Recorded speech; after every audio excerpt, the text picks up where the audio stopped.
Throughout my time here, my family has been repetitively denied. I understand Travis Bloom is an idiot. I understand that, fully understand that. He holds a good heart.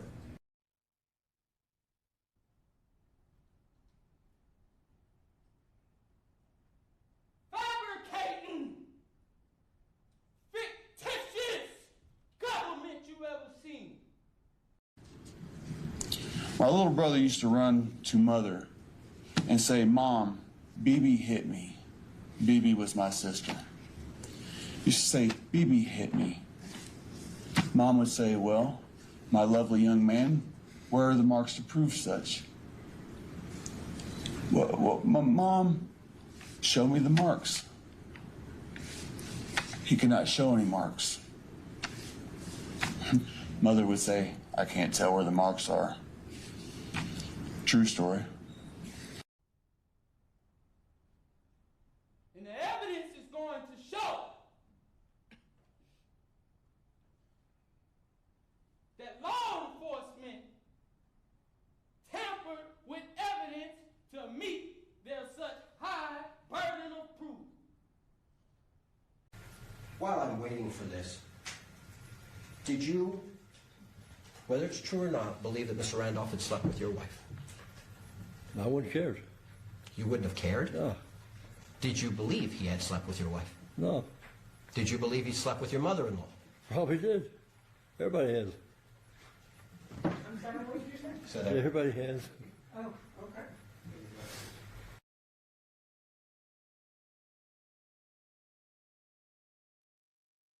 Good morning, good evening, good afternoon, wherever you are, whoever you are, what if any you might be, and welcome to my late edition of the Kelsey Fitzsimmons hearing, because I was streaming another court Friday and I had family time yesterday.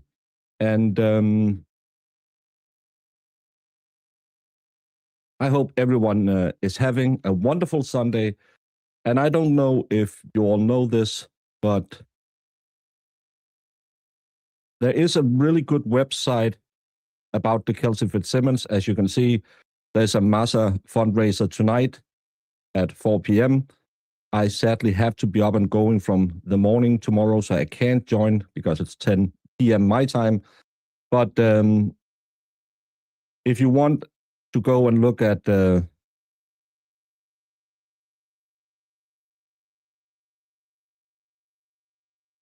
news, updates, gallery, it's a very good website for you to go look at, and there's a lot of different informations that you can go and check out if you so want. Called justiceforkelsey.com. Just wanted to promote it a little bit because they have a lot of info over there for people who are new to it or want to read up on the case. So yes. But how's everyone doing? It's Sunday. It's fun day. I started a little bit earlier today because I saw that Emily C will be going live in about an hour. So I thought, let's be trying to get done so you can all piddle paddle over and watch her streaming. Well, I planned it for that, Holly.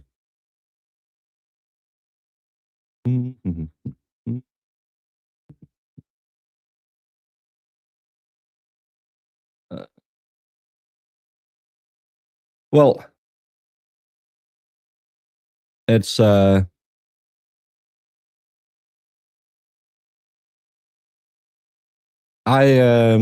tried to do one this morning, and sadly, online drama will be online drama. I'm not going to sit here and do my truth journey or share DMs or do any of that bullshit. Let the other side do whatever they want.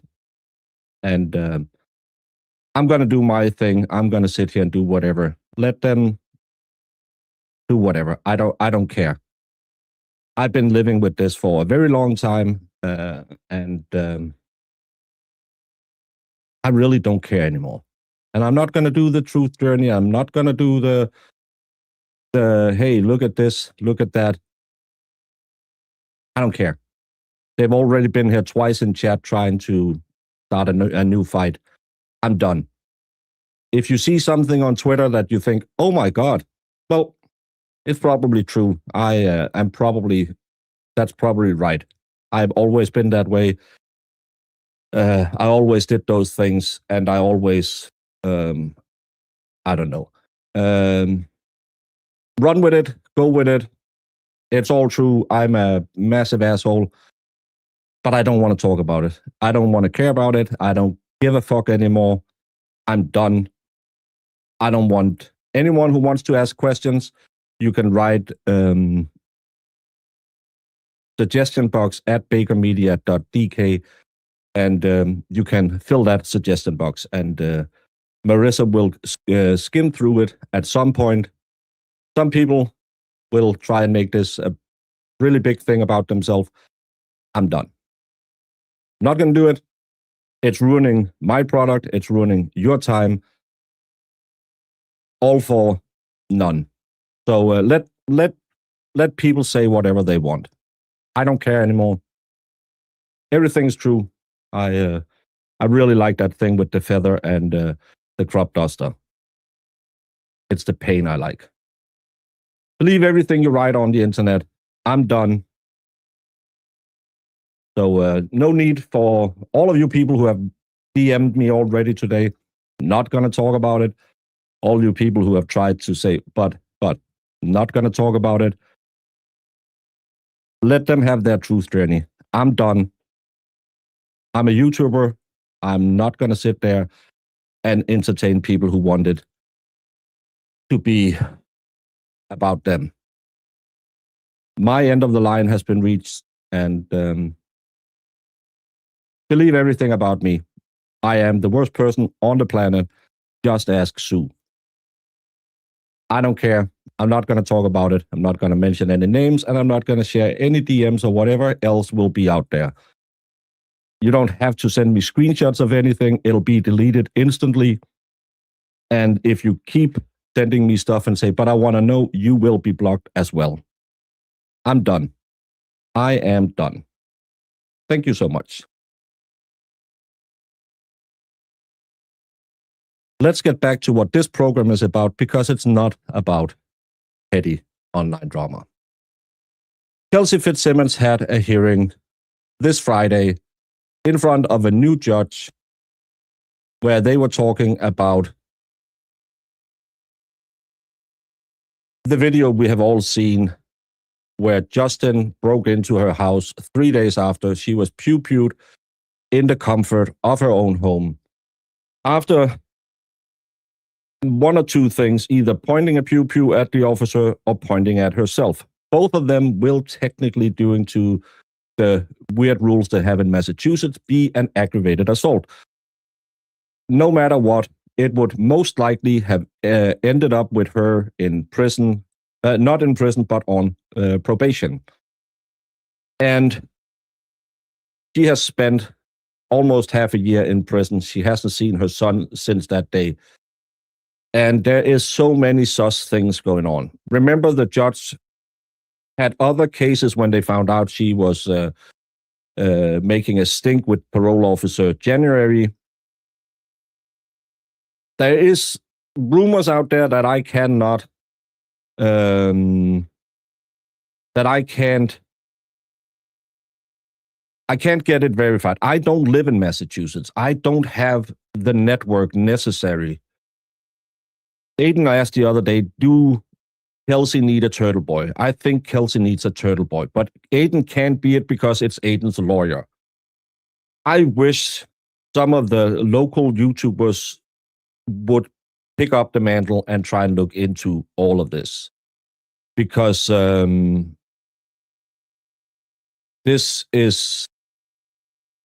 something sus.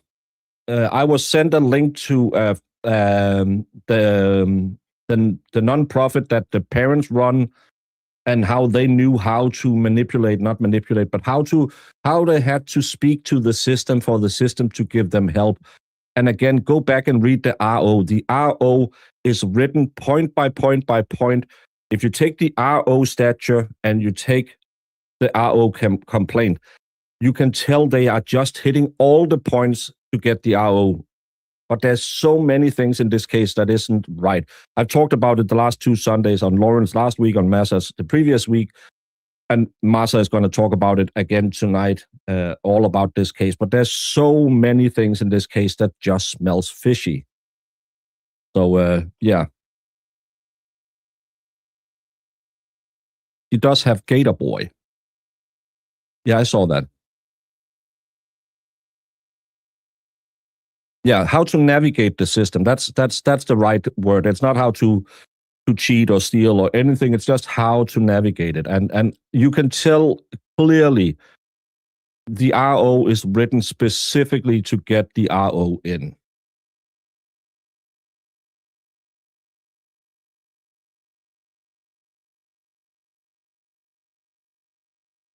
Hey, Marissa. Well, let's see the hearing, and then we might have a little discussion about that later, because I watched tidbits of it because I want to give you my raw impression of it when I hear it. I've heard it's bad. So let's do it from the beginning. Oh, maybe I should put it on the screen. Issues related to that. And that's my agenda. I don't know if you folks had other things that you were anticipating or wanted to raise. Anything? No? Did I miss anything? No, I think you covered it. All right. I do have a few things. Sure. So we have a long list of things that we consider to be outstanding discovery.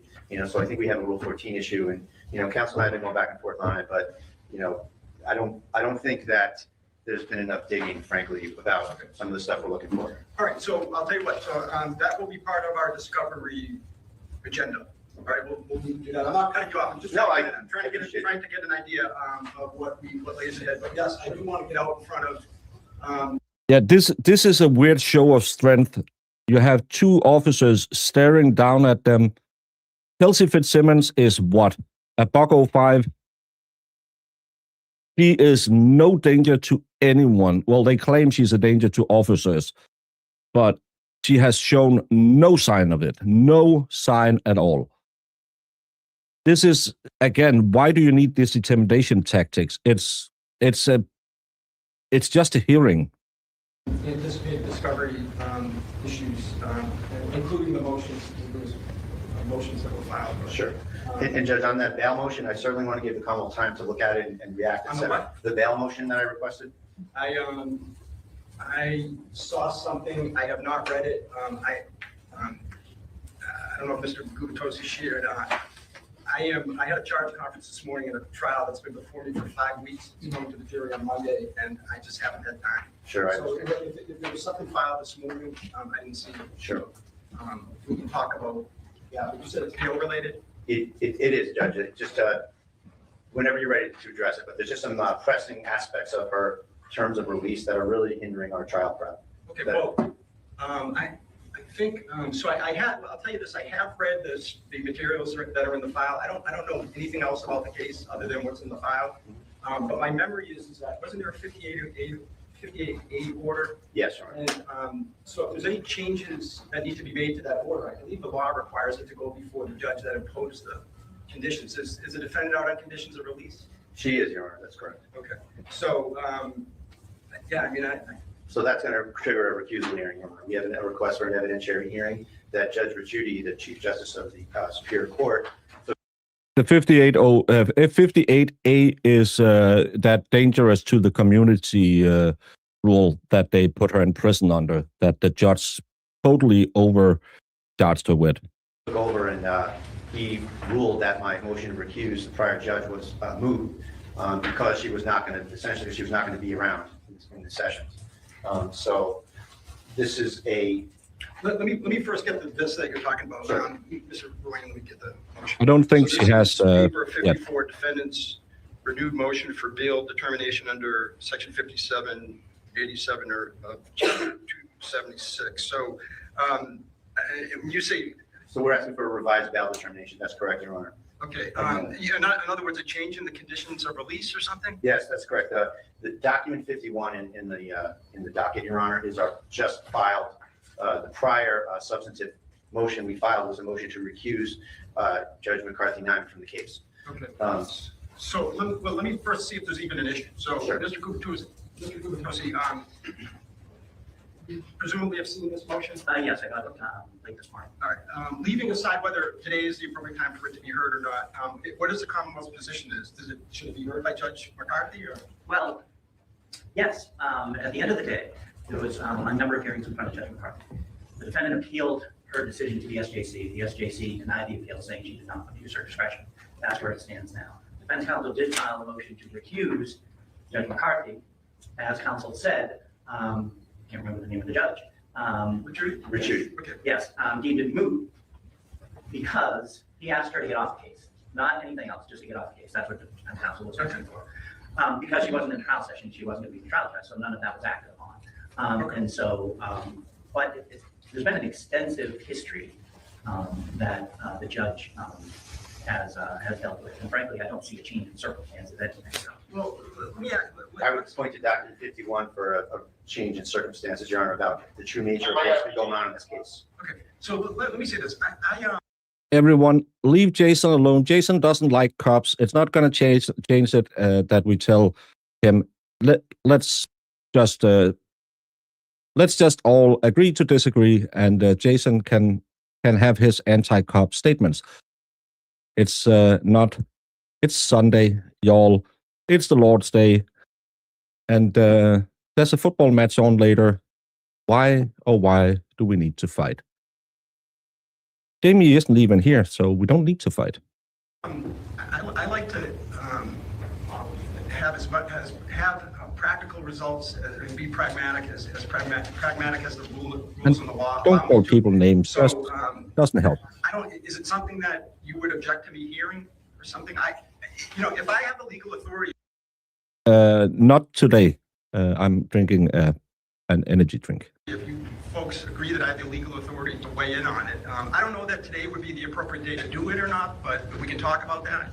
I appreciate you being open to that, Judge, and I can narrow it. In terms of what I want to impose a little bit on the court and the council today to deal with is, some of these terms are duplicative and they're just bureaucratic. They're just onerous. And, 48 hours notice to make an appointment to come to my office. I don't know when I'm going to be in my office within 48 hours, and I need to have Ms. Fitzsimmons more at my, when I need her to prep. And so the idea of giving 48 hours notice to probation, to leave house arrest, to come to my office in Boston is just extremely onerous.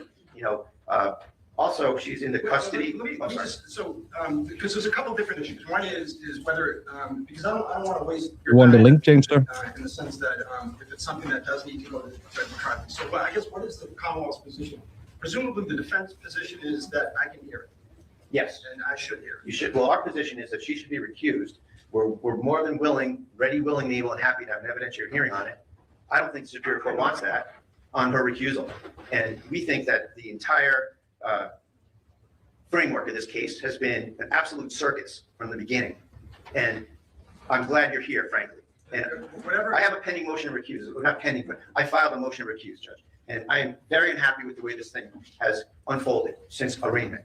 And we have moved to recuse. Judge Ricciuti, I think wisely, has made it a non-issue. And I want to forge ahead with Your Honor. And I want to go ahead with the case on all aspects with Your Honor. And I don't think it's in the Superior Court's best interest. I don't think it's in Kelsey's best interest. I don't think it's in anybody's best interest to kick this back to where it just came out. And I just want to ask for a few things today. And I know that, the court can say, no, you got to wait. The Commonwealth can say, no, you got to wait. But I think these things are not unreasonable. I just want to get rid of the 48-hour notice. I want her to be able to come to my office, get in a car and drive there on her own, like a grown-up. Her mom is the custodian of Ms. Fitzsimmons. Her mom works full-time. This has been an incredible. Is he acknowledging or is he signaling to someone? Because this officer is also, it's a very weird vibe. Am I just catching it? This is a very weird vibe in the courtroom. It looks like he's signaling someone behind him and then mean-marking Bradel. And this officer looks like he is hyper-focused on Kelsey. It's really, really weird. Yeah. It's, yeah. Face superstition. 90s too. Yeah. Well, Emspire, you know I'm a psychic.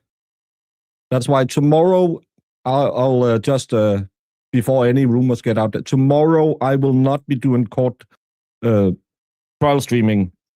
At least the morning part will be gone. I just don't have time. I'm going to my yearly tarot reading to find out how my plums are standing in connection to my uterus. So tomorrow, I'm not sure I'm going to stream the trial. So you better watch it on some other channel because it's going to be the greatest day because I'm not going to be there. Thank you so much, Garbage.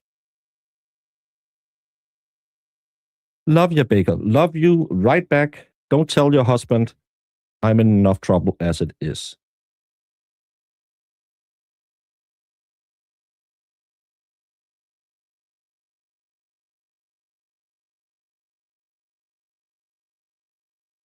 It looks to me like the male officer is trying hard to control his facial expressions when they announced that there will be no charges for Justin. Oh, we haven't gotten to that part yet. You're getting your plums checked tomorrow too? Well, it's because it's Plum Monday. That's the only day you can check your plums.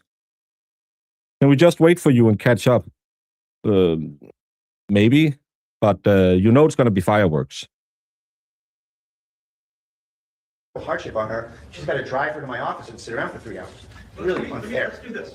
Let's do this. Before we end today, we will address whether I will address it or not. And the reason why is because I like to read it. When attorneys take the time, either side, take the time to write something and file it, I like to read it. And I haven't read it, and I appreciate it. Really at a loss without knowing. So we'll need probation up here if we get to that point. But in any event, we'll circle back. I don't want to start on something that. Thank you so much, Side Eyes. Love you too. I love the idea. My camera doesn't. Yeah, so in any event, all right, so let's talk about legal and evidentiary issues and just in the sense of deadlines. What I would like is a joint witness list. You know, actually, Robert, I'd like a joint witness list because what I intend to do is treat this case like any other criminal case I preside over, and that is there will be individual voir dire, there will be attorney-conducted voir dire, and there will be a questionnaire. That's kind of my standard procedure. You tried a case in front of me, but I know your staff has, so. I have. Oh, you have? Yes. Oh, okay. So I guess you must have done such a good job that I don't remember. Oh, are you going to get your bollocks rolled instead of streaming? No, I'm going to check my my plum harvest. Why do you always have to make it mixual? Emspire, this is Sunday. It's the Lord's Day. Jamie is in chat. You know she's a good Christian. Sadly, she's been working a lot lately, but Bible on a Budget with Jamie will be back next Sunday at noon. Oh, I hate flying, but I hope you're going to do great. But in any event, so that's where we're going, so the reason I bring that up is because one of the questions that will be on that case-specific juror questionnaire will be, do you know any of these potential witnesses? And what I like to do is just attach some Word document or something that has both of your witness lists, both of your witnesses on, both sides' witnesses on there. Also, on there, we should list, the way it will be phrased is it will be potential witnesses and anyone possibly associated with the case. So if there's names of folks that their names may be prominent during the trial, some business may be prominent, I have no idea. things of that nature should be just, the mechanism to do that is to put them on this, potential witnesses so that folks can flag it in their answer to the questionnaire. All right, so that's, and then also, frankly, I need to see a witness list sooner than later to make sure that I don't have any conflicts as well. And while I'm thinking of it, I will say this, it's not a conflict in my view, but I will raise, I did see in the file, and I thought I saw a report from Dr. Zeisel, and was that on the defense side, right? Because you're Yes, sir, we have. 54, right? And that name didn't sound No, familiar. okay. So I don't know if he's going to be a trial witness or not, but I will tell you folks, Mr. Ubatosi may know this, I don't know. I used him a lot when I was a defense attorney. I've been on the bench 8.5 years, and I don't know if he's testified before me.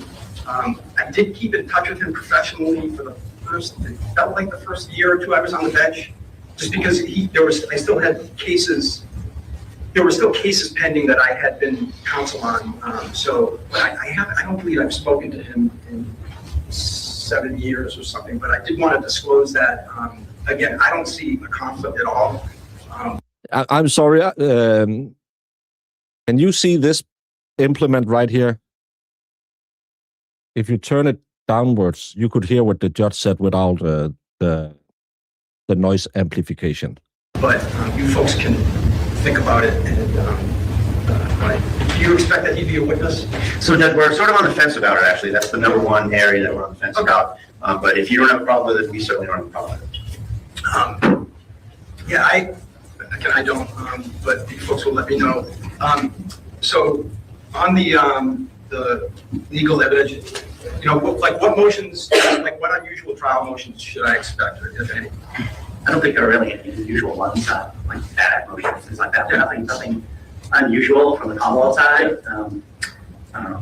With the caveat that I don't know who their witnesses are or whether they're going to be calling up an expert. That's one of the things I think we need to address today. So. Okay, yeah, that is a good point. So, because if there's going to be a mental health defense, so I want to keep this case on target for March 23 because, Agreed. From my perspective, and I'm sure everyone agrees, if it's not March 23, then that's to the extent that the case is assigned to me. I don't know if that's been formally done or not done. Then I'll be off to a civil session for 3 months, and we'll be waiting. So we've cleared the deck, so to speak, for March 23. So I'd like to make sure that we're on target to do that. But things like mental health defense could slow down if the Commonwealth wants to hire their own expert, et cetera. So I understand, Mark. So I think the Commonwealth has Rule 14 problems, though. They've got to comply with Rule 14 before we have to do anything. And I have a list of, I know Commonwealth's been trying to kind of work with me, without bothering the court, which is always the best way to go on these things. And we're sort of getting there, but it's going very slow. And I have a list of about 8 things here that make their certificate of final discovery compliance really not accurate. So can I ask? I thought I did see Mr. Kubatosi, from your perspective, is it the Commonwealth's position that you folks have complied, or are there still outstanding discovery issues? I think the only outstanding discovery issue, and I did reply to defendant's request for his 8 items the other day. I hope he got my reply. This case is, I think, scheduled for 2 days. It's very. This isn't a big murder case where you're going to bring in 1,000 witnesses. I think it's slotted for 2-3 days. It is the ones that we're going to talk about this afternoon. Okay. So other than that, there is maybe an issue with I have to provide him a link to something. But other than that. Okay. All right. Well, I'll tell you what. I will put it on the agenda. Let's get right to it. What are the discovery issues? So, Judge, today, and did you say that there was a certificate of compliance filed? Because I should. The last date, Judge, right? And Mr. Quinn, do you have any idea what 50? I'll just get that out. Just. Right. Okay, go ahead, Mr. Brito. Thank you, Ron. So, Judge, today, the Commonwealth is giving me a surveillance system that was taken out of the house. So I appreciate that. We've been looking for that. there's some video. What do you mean? So They produced the actuals, they took the actual system, right, and we need it for some other cases as well. And we've gotten that taken care of today. The Commonwealth's going to give me that system today. Expert notice, okay, so under Rule 14, I don't think we have the proper expert notice in terms of the CV and who's testifying as an expert and what's the opinion going to be. I don't know that I have everything or on that. I'll elaborate on that a little bit as well. Well, let's just take them one at a time. So, what kind of experts would there be unless there was a mental health defense? You talking about like ballistics or Yes, something? ballistics. Okay, I turned over the CV to defense counsel. It's on Exxon. He has the report of the ballistician who analyzed 3 guns and says that 1 gun matches the shell casings that were found on the scene. Other than that, I don't see any other. But this isn't the defendant's not charged with a firearm offense, right? It's ADW. Is that So here's where I'm going with this. We're sort of talking about 2 separate things. The Commonwealth has given us a 7-page report, and the report concerns the guns that the responding officers had. It lists 3 Glocks, and they're all the service weapons of the responding officers. So that's great. I'm not interested. No, that's incorrect. And if defendant, I sent an email to him February 6th because we had talked about this. I hate to interrupt, but he's just wasting his time. Yeah, go ahead. I'd like to hear about it. And in the email, I talked about which gun was which gun. There was 2 officers who were on the scene. One, the shooter, one Officer Noonan, who discharged his firearm, another officer who did not discharge his firearm, and the gun that the defendant is alleged to have. Yes, was alleged to have used. That was her service weapon. And I detailed that to defense counsel. And so the analysis that was done on the gun that was involved in the shooting. So that's all. so? This would have been, what was the officer's name? Noonan. This would have been Officer Noonan's service weapon. Yes, and so I had sent an email because we had been talking about that on February 6th concerning that exact issue to clarify for the defense counsel. Okay. So Yep, go ahead. I appreciate counsel interjecting with that. And if I'll go back and look at it, but I read it to be the 3 officers that were at the scene and that their guns were taken pursuant to protocol. But if the Commonwealth is saying that that's the gun that was used, then that's fine. And I'm satisfied with that. I didn't read it that way, but if that's how the Commonwealth has it, I'll go back and look at it, and that's fine. So that's we can take that one off the list. Body-worn cameras, Your Honor. There were an officer visited Ms. Fitzsimmons early on when she was at Mass General Hospital. She spent 53 days at Mass General. An officer visited her there. I don't know if there's a report that emanated from that or a body camera that emanated from that.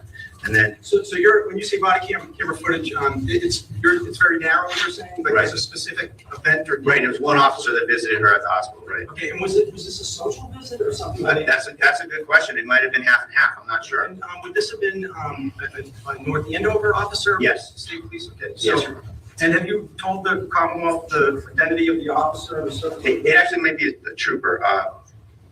If I can just have one moment, sure.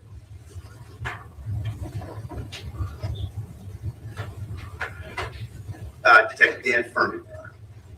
I don't. Who is that? So he visited Ms. Fitzsimmons at the hospital, and if there's any, I'm sorry. I meant when I said who's that, I meant what police agency?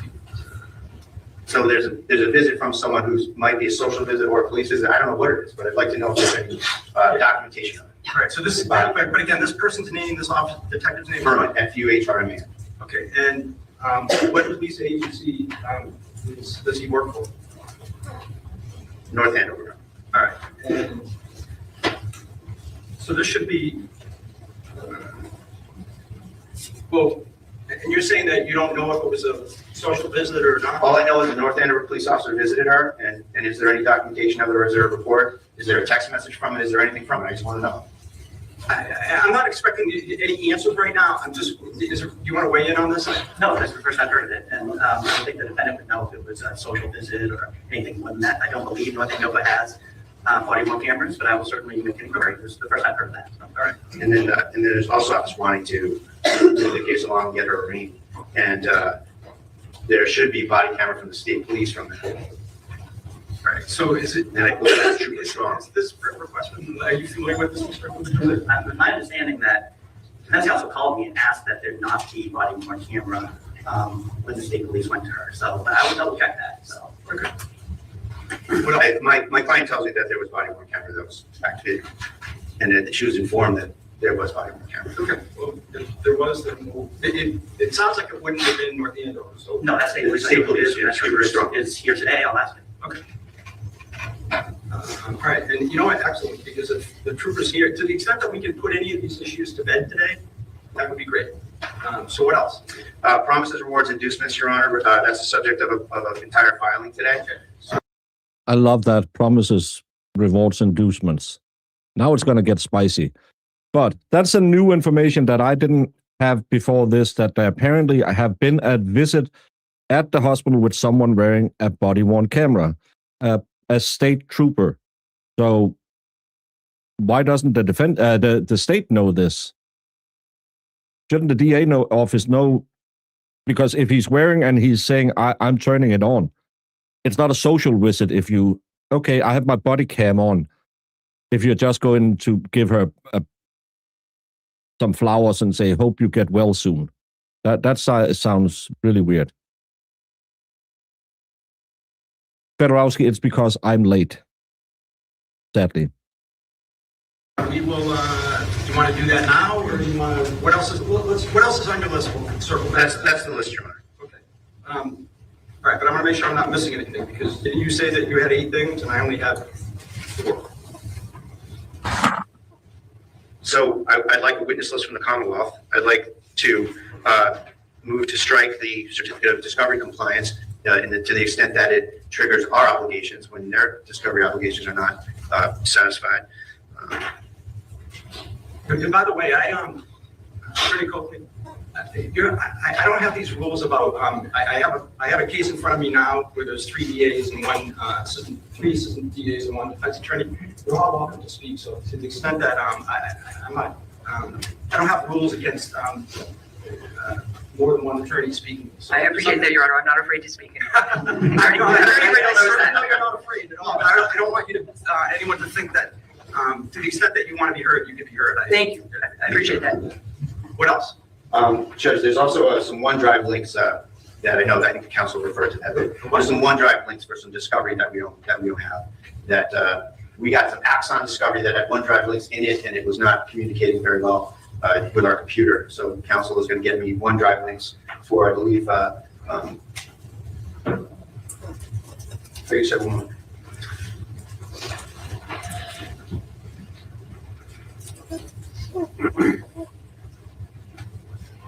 So I'm actually at a loss to say what's on these OneDrive links because I can't. Oh, okay. All right. Well, that's The lady he just talked to in the pen or whatever they call it, I thought she was his co-counsel. Isn't she that famous lawyer? Mr. Kelsey, do you know anything about? Yeah, as I said just a few minutes ago, I understand what he's looking for. I understand, and we'll send him the link on Monday. Okay. All right. What Valerie. else? I believe there were some that's the family law. redacted grand jury minutes that were given, Your Honor. And if there are any redacted grand jury minutes, we need the unredacted grand jury minutes. I've never heard of that. But Right, is that what- yes. No, and I tried to explain this to counsel. When he got a redacted exhibit that I used in grand jury. And it was an interview with some of the officers that talked about things that I thought were too prejudicial to the defendant. And so I submitted to the grand jury for their consideration the redacted exhibits. Okay. However, he has the full exhibit also, meaning a full unredacted version of those recordings. Okay. So the grand jury minutes themselves, I'm sorry to interrupt, No, no, are not redacted. So. Okay. If I have it, I'd like to have it. Okay. So yeah, I mean, it sounds as though Mr. Gubitosi has produced them and will, if not, with both the redacted and the unredacted versions, so you'll have a record of what exactly the grand jury saw, if you don't already. Thank you. What else? The rest is the promises, rewards, inducements motion, Your Honor. There's 2 cases here that are. All right, so we're ready to go Yes. to the motion. All right, so let me just cue that up. Where's my notes? So it's been documented as paper 53, defendant's motion for disclosure of promises, rewards, and inducements. And I have read it. I've read the attachments. And I don't know if this is an issue for Mr. Gubitosi or not. But I'll say that the problem that I saw with the motion is that it's not supported by affidavit. and I don't know again if that's something that the Commonwealth would raises or not, but to the extent that you're relying on statements of your client and your client's father, I typically would see that in an affidavit. The basement will be mentioned later in this hearing today. What we knew before was that the police had called him to the scene. That's one of the things that I have harbored on about. Why would you call the other party in a domestic violence situation to the scene? That is an enhancement. It'll make tempers flare. And apparently today, during this hearing, they will say that he was in the basement when it happened. So that's why we're watching this, to try and hear what they're saying, because clearly something's wrong. Is that it? Well, Judge, I do have an attorney's affidavit, and I do, at the end of the motion, but I do view it more as like what we're doing here from the defense side is we're pointing the Commonwealth to specific exculpatory evidence. Right. So, how far we have to go with affirmative, averments of that, I don't think it's not like a motion to suppress where we're asking for the court to, make significant rulings. This is a notice to the government that says, hey, look at all this stuff that has happened, and you need to figure this out. And this is a pre-trial hearing. This trial isn't on until the 23rd of March. I think that the government, in this case, with respect to this Elaine guy, has rose-colored glasses on, where they're like, they don't want this guy to be harmed. They think this is a probate court issue. They think this is, just focus on Kelsey. Let's not worry about this guy. Don't look over here. Don't look behind the curtain. So this is an incredibly egregious thing this guy did. Miss Fitzsimmons was in the hospital fighting for her life. That was her home. He had gone and gotten a restraining order in which he swore in the affidavit, I don't live there. I live in Stowe with my parents. He's now a plaintiff against Miss Fitzsimmons as a defendant in a restraining order matter. He has no rights to that house whatsoever. 3 days later, her dad, who's a security expert and owns a security business, changed the locks, updated the security system, made his daughter's home secure again after this thing happened to her. And after the shooting, and she's in the hospital. She's away from her house. And this guy takes advantage of that to commit all sorts of serious crimes. He's on video breaking into the place with 3 other friends, 3 other accomplices. Bust down the door, come in. It's on video. It's in an exhibit that you have. And he commits all sorts of serious crimes. The most serious one for purposes of this case is that he stole evidence. He stole evidence off the refrigerator. It's a felony. Can I ask you something? Yes. Assuming everything that you say is true, the motion is for promises, inducements, or rewards. So your theory is what, that the Commonwealth promised to not charge this guy or something? Yes. That's exactly what we think. And he's a precipitated witness. He's at the scene of the shooting, Your Honor. He's at the scene of the shooting. This isn't about, 3 days earlier he did this order. It's that he's a precipitated witness at the shooting. He's there. He and his sister are there. At the end of the day, the motion is for promises, inducements, or rewards. So Yes. As those terms are understood, has the Commonwealth made any of those or offered any of that to this gentleman?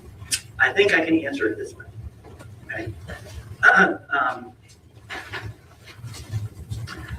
As far as him being a recipient witness, and you don't know very little about this case, the 2 people who were there in the room when the shooting occurred, when the allegations against the defendant pointing the gun at Officer Noonan and pulling the trigger, and him shooting her in self-defense, the 2 of them were out there. That's in the top floor bedroom. Mr. Ayelian was in the basement at the time of that. Why? Why was Mr. Alalian in the basement? Why was he in the basement? Why was he at the scene? Why was he in the house? Why wasn't it a DCF worker taking the baby and delivering it to him at the police station? Hearing this, we knew that he was at the scene with his sister, but that he was inside the house. The reason why Kelsey is alone with an officer during the first written statement is Noonan and the lieutenant went upstairs with her to gather stuff for the baby. The lieutenant had to walk downstairs because Justin arrived with his sister to control the scene. or control. Again, I'm just going off my memory, which would mean, okay, he just showed up, in my opinion. Then we heard later he had actually been called by the police to come to the scene. Then why would the lieutenant have to go down to control the scene? That's been one of the things that didn't make sense. Now, Noonan is alone with Kelsey. Justin is in the basement, so he can't be a witness. He doesn't know anything. Well, then Chris Albert can't be a witness either in the Karen Reed case. Then Aiden couldn't be potentially harassing Chris Albert because he's not a witness. Because Justin can tell what happened up till then. That makes him a witness in this case. All of a sudden, he's not a witness anymore. Yeah. Oh. I dag er det Kossis fødselsdag. Hurra, hurra, hurra. Han sikkert sig en gave for, som han har ønsket dig i år, med dejlig chokolade og kager til. Hvor smiler han, hvor er han glad. Hurra, hurra, hurra. Men denne dag er også rar, for hjemme venter mor og far, med dejlig chokolade og kager til. Happy birthday, Cosy G. I hope your new Velcros will fit, snug as a buck, and no one can tell that you are just 85. Because he set her up by tricking her into thinking they were going to meet in a park and talk. She waited 3 hours, he snuck and got the RO, and then he waited for the cops to serve her so he could take the baby. But that's not what we have heard in the statements. The statements are part of court filings. The police officer first said she launched to get a pew-pew behind the door. There is no door she could have gotten a pew-pew behind. Then she took it in at the side of the bed or something like that. And the only reason he was alone was because Justin arrived at the scene. The next filing from Justin said he had been called to the scene with his sister. That's when I said, then why would the lieutenant go downstairs? Because if he had been called there, they would know he stepped into the scene. It wouldn't be, oh, he's coming here to throw hands and steal the baby. The scene should have been controlled, and he could have stayed. You keep eyes on the target. Justin isn't the target in this situation. He's not the aggressive part. He's not the part we're worried about. He is there to get a baby. But why was he ever called to the scene? And now he's in the house. Remember, the written statement was they had one guy downstairs at the door where Justin came, and the lieutenant, and I might be a little fussy about, but I haven't read up on every piece of paper before we started this, so I'm going by memory. This, again, completely changes the timeline of what happened in the house. That is what doesn't make sense in all of this. Because the first statement was the lieutenant had to go down and help control Justin. Then the next statement was Justin was actually called by the police to be at the scene. Then why would the lieutenant have to control him? Because he wasn't going off on Kelsey. Kelsey is the dangerous party in this case. Now he's in the basement while they are rummaging around in the house. Why would you ever let him into the house? Why wouldn't you say, okay, Justin needs to go in and get something for the baby? Kelsey, please sit in the kitchen. We'll have Officer Noonan here, and we will go around and we'll make sure he doesn't take anything. None of this makes sense if you think about it. And why would he ever be called there when he just got that order? Seems a little counterintuitive. Yes, he's so afraid of her. She's going to harm him. She's going to harm the baby. She's going to harm the world. But let's get another. The mom is in the house. Then you get Justin to the house. You get the daughter to the house. You are deadly afraid of her. She is a big old potential danger, Will Robinson.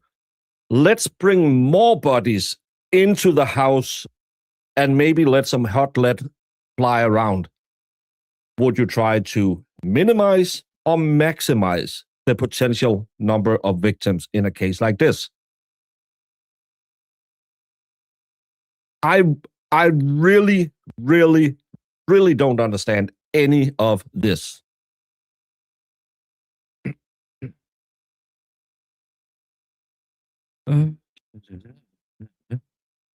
Oh, hey, Luna. He's on surveillance video in the basement. He hears it, he leaves. So he's not a recipient witness. I'd just like to put this out there. That the case does not rise and fall on him. He might be a background witness. He heard the shots, but as far as what happened in the bedroom, he has no idea. So to say he's a critical recipient witness, I would suggest is a little misleading. Critical or not, there's either. And I agree. And but I just have to correct the record. Sure. Now, defense counsel sent my office a packet of information, including, and we have the video of, oh no, we didn't have the video. We sent video of Mr. I'm going to call him Justin. I apologize. I'm having trouble with his name. Entering the house on a specific day. And the Commonwealth, and what is omitted from the defendant's argument, and he has this, and he knows that the day before this happened, Justin called the North Andover police and asked if he could enter the apartment. He told them that the defendant was on the deed, but he had property there. And they told him he could go in. On the next day, where this video is, he calls again and says, I need to go into the apartment to get my stuff.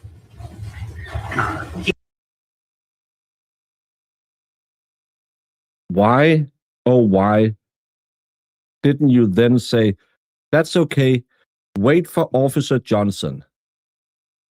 William Johnson will be there in 10 minutes.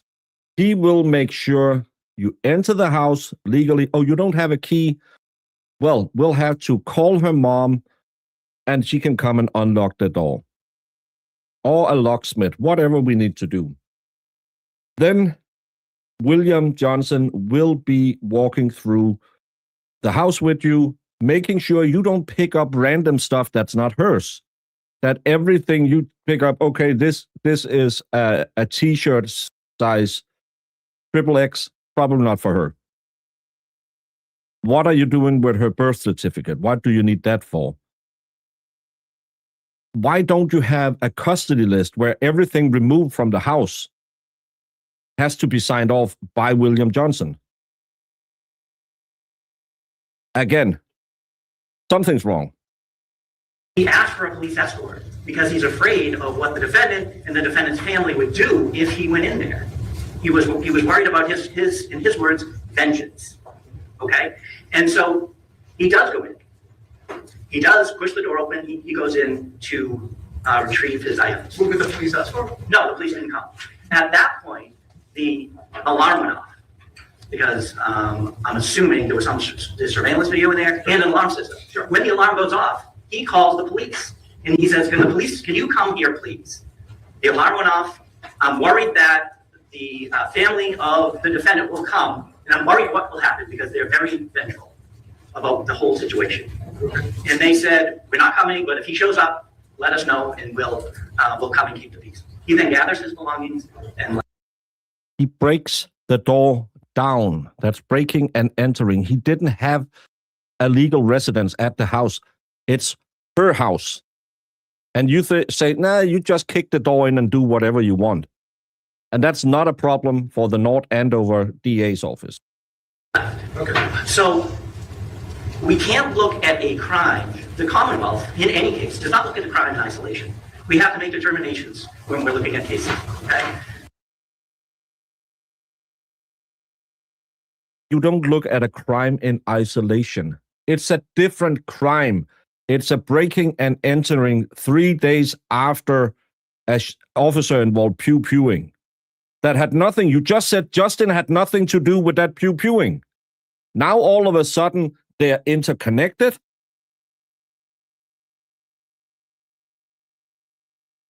What? You just said you couldn't look at it in isolation. But you were just saying 5 minutes ago that Justin has nothing to do with the other case. Am I losing my mind? Justin has also filed an affidavit before. In this court or in the? No, in the probate court, as the restraining order, which 3 judges have not been found credible. And the defendant has yet to litigate that motion. And so we have information from the defense about what happened, about this breaking and entering and this supposed theft of evidence, and that's the first I heard of it was evidence. And we have that fact. We reviewed it in an abundance of caution. We asked Middlesex to look at it, and they would.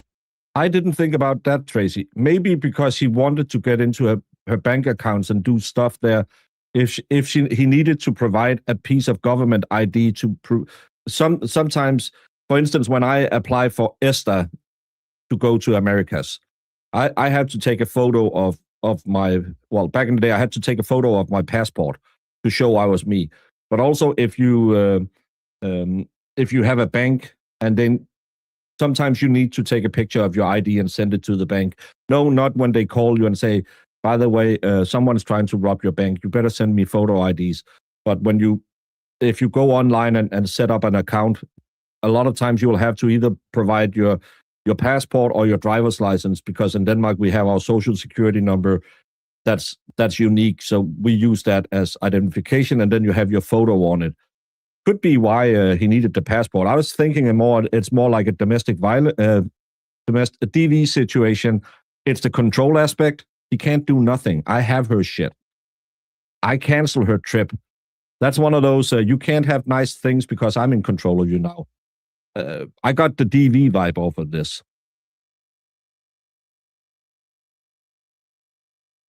I'm going to take a look at it. At that point, Attorney Copley called Middlesex, the first assistant, about that. Middlesex then called us and said, we can't do it. We don't want to take a look at it. We think we have a conflict now. So our office then looked at it, and we determined that we are not going to charge Mr. Alien for these crimes. I don't know if he even knows that this is out there. I don't know if he even understands that there are charges that the defendant is alleging occurred. I haven't talked to him about that. If I do, and if he has a concern, I'll tell him that we're not charging him with that, based on the entire circumstances of this case. The Commonwealth is often in the position of analyzing cases when there are dueling issues and dueling statements, and we have an obligation to parse those out. And if we don't believe there's probable cause, we don't charge. That's what we have here. The Commonwealth has made the determination, not in isolation, but in the whole circumstances of this case, that we are not going to charge him. If at some point during the case, Your Honor thinks he has a fifth, we'll immunize him. But we haven't told him that. Defense counsel is now on notice that that is our position. So is it a promise of war and inducement? Wasn't it supposed to be in August, September? Like 3 months after it happened? It is what it is right now. Okay. So they're on notice of that. All right. So, Mr. Bradle, yes. Let me say this. So the whole idea of of discovery, obviously, disclosure. It sounds like perhaps this is the first time you've heard the full version from the Commonwealth's perspective. But to the extent, now probably isn't the time to determine whether it's a promise, inducement, or reward. I think now is the time to determine the sufficiency of, assuming that it is one of those three things, the sufficiency of the notice provided. Absolutely, that's what we're interested in, Judge. All right, so communications. All right, so it sounds as though, so what is it further that you're looking for? You want something in writing that they're not going to? So just a couple of quick things, Judge, as far as your comment said. I have the call that he made to North Andover to one of the sergeants. Sergeant Berge. I mean, I'm saying her name right, but we have the call. And in the call, he's committing another felony called misleading police. He's saying to her that he still lives there and that he wants to get in there, and he's looking for a dispensation from them to let him get in there. And he lies to her, and he says that he still lives there. Completely contradicts what he already swore to the probate court judge, family court judge, to get the restraining order. And so the sergeant, I think, does the right thing and says, well, if you have a key, or, if that's your house, I can't stop you from going in your house. But she doesn't say, yeah, you go right ahead and go in the house. She's deflecting and saying, well, you're telling me you live there, I can't do anything about it. So it's this sort of round and round conversation where he's trying to get dispensation from them, and she wisely just says, well, if it's your house, go ahead, but I don't have anything to do with it. And just so we are all clear, this is what he stated on 3 days before this. Plaintiff who resides at 28 Maple Street in Stowe, Massachusetts. Maple Street, Stowe, Massachusetts. Defendant who resides at 125 Phillips Brooks Road, North Andover. So, yeah. That's not the same address. For anyone wondering. That to me is the gist of the conversation that I have. So there's yet another crime that they're looking the other way on for this guy. But in any event, so I'm sorry, I'll tell you what I'm looking for. That's it, please. All right, sorry. So I'm looking for text messages, emails, notes to, what is the police, what is the DA's office, what are they saying about this incident that they know about? Are they saying, don't worry about it, we're not going to prosecute you? I want the communications. What are they saying? You know, I can't, it's always hard from a defense perspective to, guess what's out there. They should be giving me, here's all the communications about Elaine and him breaking into the house and why we're not prosecuting him. And this whole business about that, he checked with the police, he lied to the police. So he didn't check with the police. So their facts are all wrong. And, he should be prosecuted, and they're in a conflict of interest, and the court should direct them to appoint a special prosecutor because they clearly have a conflict of interest in trying to prop this guy up. For those of you who doesn't know the case, because Iris has been working a lot, so she probably doesn't remember this. Last year on the day where she... there had been some complications between Kelsey and Justin. Justin is the father of her 4-month-old baby. She had a postpartum depression. She was a newly appointed police officer when she got pregnant and had the baby. She had just been cleared, I believe, the day before or the same day to return to duty. He then sets up an agreement with her, and that I still to this day I don't understand this part. To meet in a park, and she waits at a park for 3 hours. My ass had been home before 3 hours was done. Those 3 hours, he goes to get the RO I just showed you, alleging that she's dangerous because she had pulled his arm at a bridal party. The police show up 3 men deep. Police officers who are colleagues of hers. One of them who went with her on a self-inflicted unaliving earlier before she had her baby. They go into her bedroom to get some things for the kid. She pulls out a pew-pew. According to her, to do this. According to him, does this. Both of them technically under the rules in Massachusetts are attempted aggravated on a police officer because the rules are overly broad and stupid in Massachusetts. He then says, no, Kelsey, no, and puts one in her chest, sends her to the hospital for 53 days. She hasn't seen her baby since. She then goes home and gets out on bond under the condition, even though she's not drunk at any point, that she must do a blow C-gram, the blow alcohol test. Because she had been shot in the chest and had ruined her diaphragm, she has a lot of problems blowing into that tube. They go back to the judge and say, can we, even if we're going to pay for it, get like an ankle monitor or do something else, do the piss test instead of doing the blow test? The judge loses her ever-living mind and treats her like crap, sends her to prison for months on a charge that would most likely have given her a suspended sentence. She spent 4 months in prison, 5 months in prison, not seeing her kid once. She hasn't seen her kid since that day. It came out that Justin's parents are running a non-profit that works with people with drug abuse. If you read his affidavit, it's just the Massachusetts RO stature, word by word, just fill in the blanks so you hit everything it must hit.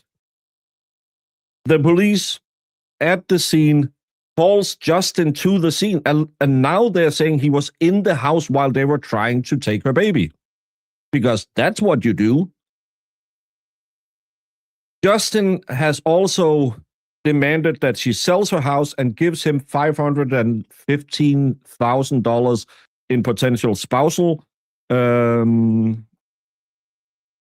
spousal money for the baby.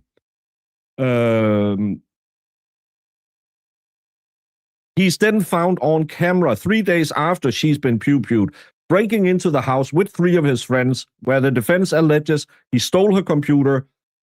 He stole evidence about how great a mother she really is because he claims he was such a bad mother. He then uses her PC or her laptop that he also steals to transfer $5,000 to his account, allegedly, cancel their wedding trip, and changes beneficiaries on certain insurances. And the DA's office says, that's well, we have to see it all in connection. That's fine. He's allowed to go into the house, even though he represented to the courts he doesn't live there. So he lied to the police officer, and they don't care. This is Massachusetts through and through. The family is somehow connected. We can't figure out how. Of course, it's a non-profit governmental run thing, so it is connected to the governor's office, but do they have more connections? Again, you can't make a fart in Massachusetts without having some kind of political connections. But will there be more? That could be really good if people could look up to it. The DA's office, even though they're clearly lied to, that he claims it's his residence and he's going in to get some of his stuff, says, yeah, that's fine. And he has to kick down the door. All of this is utter bullshit. For their own case. And so they ought to be ordered by the court as a matter of ethics, as a matter of appropriate behavior as an attorney to appoint a special prosecutor. And I want to ask the court to take a serious look at that. Let's do this. Can you, can Ms. Fitzsimmons as well, come on over to the sidebar for a moment.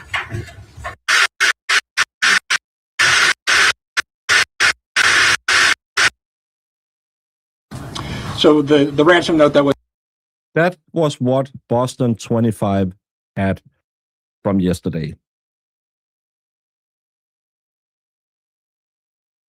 Infuriating. What she's charged with, she is charged with aggravated assault on a police officer, because brandishing in front of a police officer, no matter what your intent is, attempted aggravated assault on a police officer, because it's overly broad, the rule. Anyone who brandishes, no matter if you're intending self-harm or people harm, you are attempting aggravated assault. They tried to up it to attempted murder, I believe, and the grand jury said, fuck no. This is the big problem again in this case. There's so many things, when you look at it with outside eyes, you say, this cannot be true. How the hell can a DA's office allow this case to go on? This woman had her problems. Nothing about it.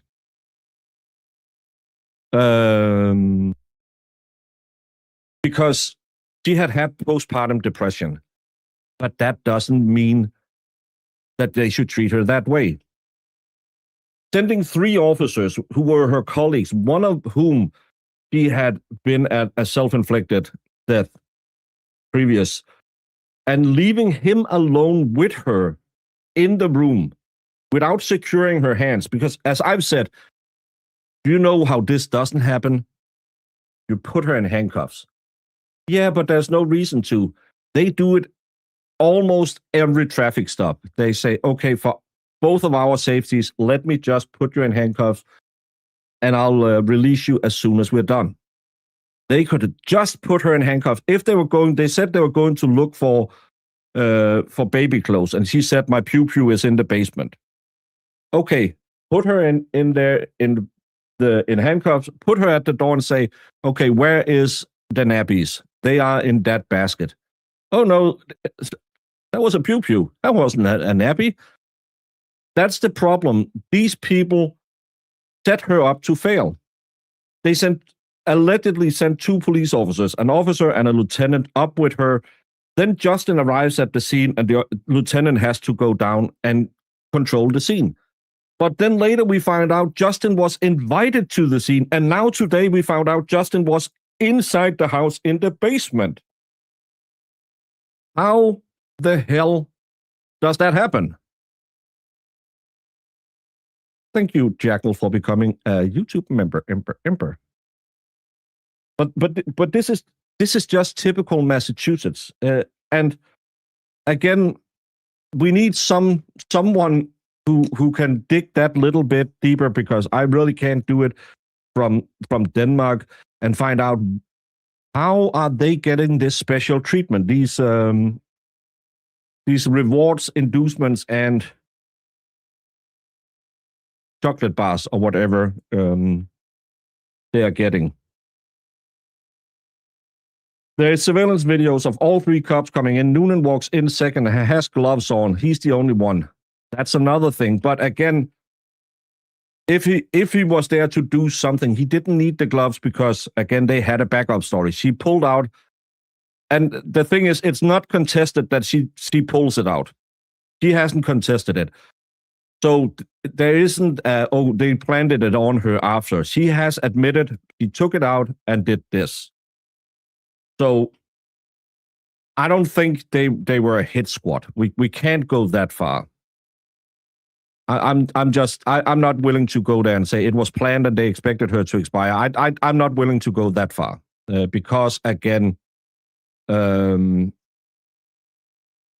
already from the defense have admitted she pulled it out and she had said to them that Pew Pew was in the basement. Gracias, mi amiga. 27 months, and thanks for the overview. Well, you're welcome, and this is why you watch trials with people talking and not just watching on Dawn and Trim. Mildly pretty, 4 months. Aiden said something about Justin's mother's family. Yes, and that's the thing I think will be the next big revelation in this, is when Kelsey needs a Turtle Boy, but Turtle Boy can't be Kelsey's Turtle Boy because Bradel is Turtle's lawyer. I wish... Drama-free. I wish a person like Mike from the Young Jerks, who have time on his hand, who lives locally, would sink his teeth into this. He claims to be the #1 Kelsey Fitzsimmons trial. Go out there and rummage around. Try and connect the dots and see this family, if there's a park named after his grandfather, they might have some sway in politics. And we have seen what politics does in Massachusetts. It gives you a lot of info. Why am I still having my Christmas sock up? Why haven't I noticed this in 2 months? Well, that's coming down. But we need someone who lives there, who can drive out there, who can go to local papers, who can sit and say, oh, that NGO, I tried to go into their website because I got the link for it, but because I'm in EU and EU have made some rules about how they have to declare certain stuff and blah, blah, blah. I can't access it because that would be against rules in EU. But I hope someone is going through that and saying, okay, is this non-profit getting extra special funds? It's that's the thing. It could still have been pre-panned. It could have been, but she wasn't handing her Pew Pew to the police. She had claimed it wasn't in that room. She claimed it was in another room. But they could have had it concealed that they wanted to dump on her. But we haven't heard any evidence of that. As always, I'm trying to go by what I can read in court documents, and I'm not. I will entertain certain rumors, things we hear, but I'm just not willing to go that far. It's the same. I never said that Colin did it or anyone. I'll entertain certain rumors, but if I have no evidence of it, I'll try not to go into it because again, even as YouTubers, we should try and not go for the clickbait and try and go for what is actually in the papers. It's bad enough what we have here because Justin was in the freaking house.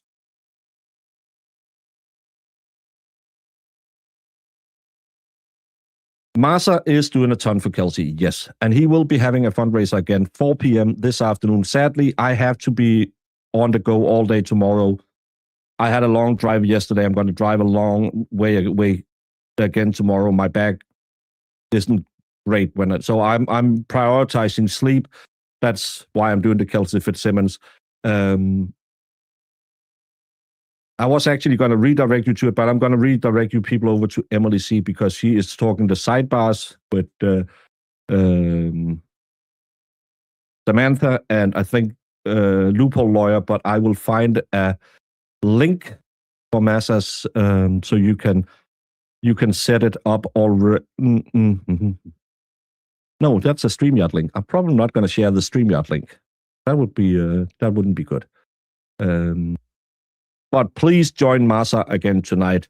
He will most likely have some wonderful guests on and do a great show as he always do. But I sadly can't join tonight because I have quite a busy day tomorrow, and I will have to be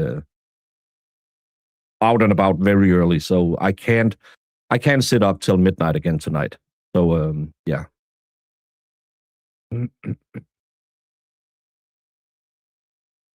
It isn't going to be on a website. No, but you can look into it and then you can try and start pulling strings. You can start looking at, did they get a special? You can go in and you can check the budget. The budget must have an allocation for this nonprofit. No, it's all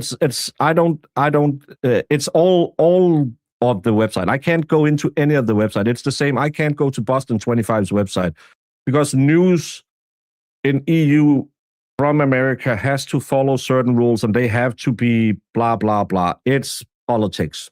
F it. Genuine, wheels up. I'll try and check in with you fine people soon. Genuine, have a wonderful trip. My eyes are extra popping. Probably because I'm overly caffeinated.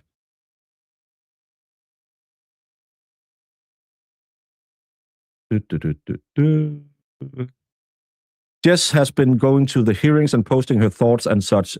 She's a good. She's just as good for reliable sources. Yes, and Jess is a journalist, and I hope she will bite into it more. That she will start digging. I just brought Mike up because I tried to be nice and don't do the drama. I really hope that Jess will be Turtle Boy in this case. That she will start looking at what's behind the wheel, the guy, us.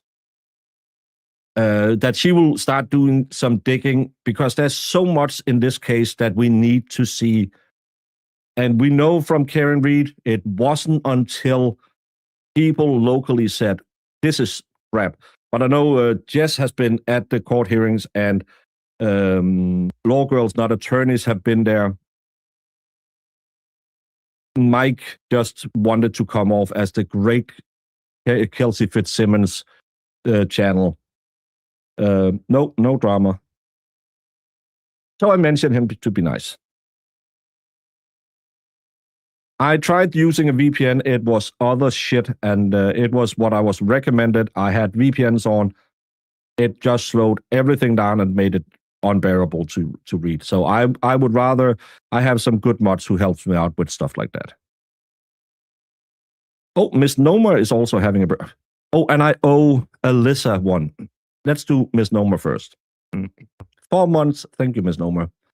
I dag det Miss Nomas fødselsdag. Hurra, hurra, hurra. Hun sikkert sig en gave for, som hun har ønsket sig i år med dejlig chokolade og kager til. Hvor smiler hun, hvor er hun glad. Hurra, hurra, hurra. Men denne dag er også rar, for hjemme venter mor og far med dejlig chokolade og kager. Happy birthday, Miss Nomer. Aiden will be Turtle Boy. He said that last night. Okay, good. Because he needs one. I didn't watch his show. I was sleeping because I had a long day yesterday. Jess is saying that Kelsey was pregnant and lost her baby when she was puked.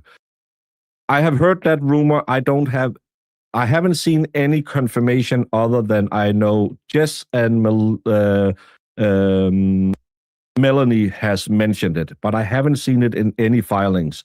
But I have seen that has been alleged. That's why I have mentioned it before, but until it's been confirmed. I don't know. And 4 months after just giving birth, whew, that wouldn't have been fun.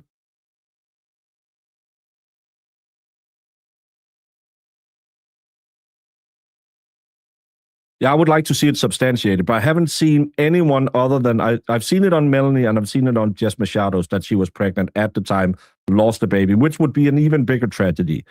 But I haven't seen it in any court filings so far. Not saying it's not true, I'm just saying I haven't had it confirmed. Thank you, Hellfish, for a piece of cake. Katie says, my birthday is a Saturday this year. I'll be so sad if you're not live that day. Can you sell birthday cameos? I do actually...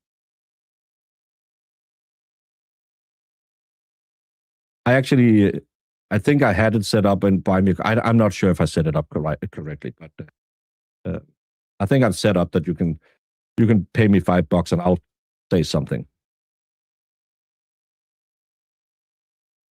No, I didn't take it as anything, but I know me, Melanie, Aiden, Law Girls Not Attorneys, Jess Machado, and Mike have been covering as much as you can. Masa hasn't done a shit ton of work.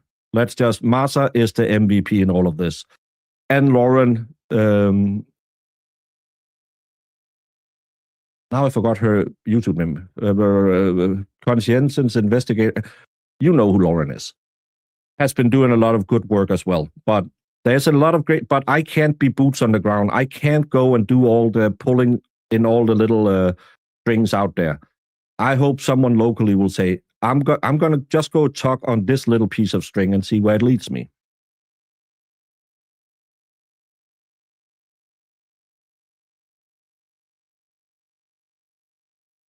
Just says Kelsey said yes, but apparently Kelsey originally said no, so not sure what's true. That's why I say let's wait till we get it in a written affidavit or in somewhere. Because rumors are rumors, and it can be true, it cannot be true. I have no knowledge either way. Let's say it that way. But that's why I'm not reporting on it, because I can't confirm or deny it. So I will not say, well, they're wrong or they're right, because I have no way of confirming that she really was pregnant. I hope not. I really hope she wasn't. Common sense investigator, yes. Sorry, it's Sunday, y'all. $5, that's it. You're a cheap date, I'll take it. Well, I haven't sold anyone yet, so that's fine. Hellfish gifted 5 memberships to Bernice Conklin, Heather Logan, I Object, Jess Charles, and Ed Ford Dread. Welcome to the worst membership in the planet.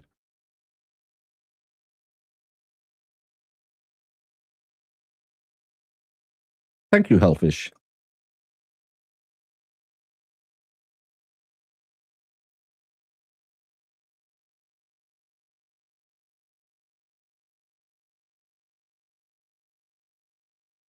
Go get some sleep and enjoy your night. And I hope everything will be great.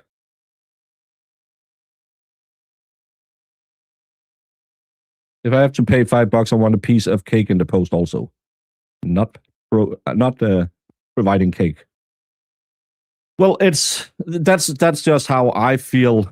I want to do it. I'm not going to run with every rumor out there.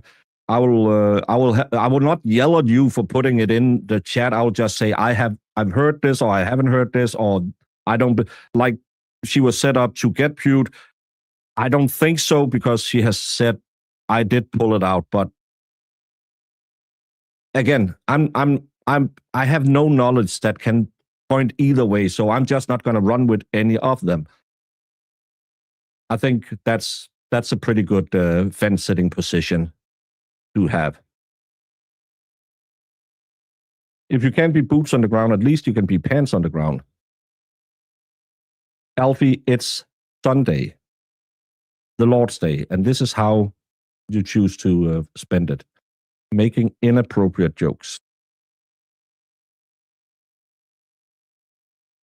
And I thought I was the bad guy. Everyone, it's been a wonderful hour and 30 minutes. Thank you all so much for joining this stream today. It's infuriating. We have to keep an eye on this. Please join Masa tonight at 4 p.m. And I'm going to send you all over to Emily C. and you can go watch Sidebars with her. Have a wonderful, wonderful Sunday. And remember, yeah, I'm the bad guy. Oh my gosh, you guys, there's a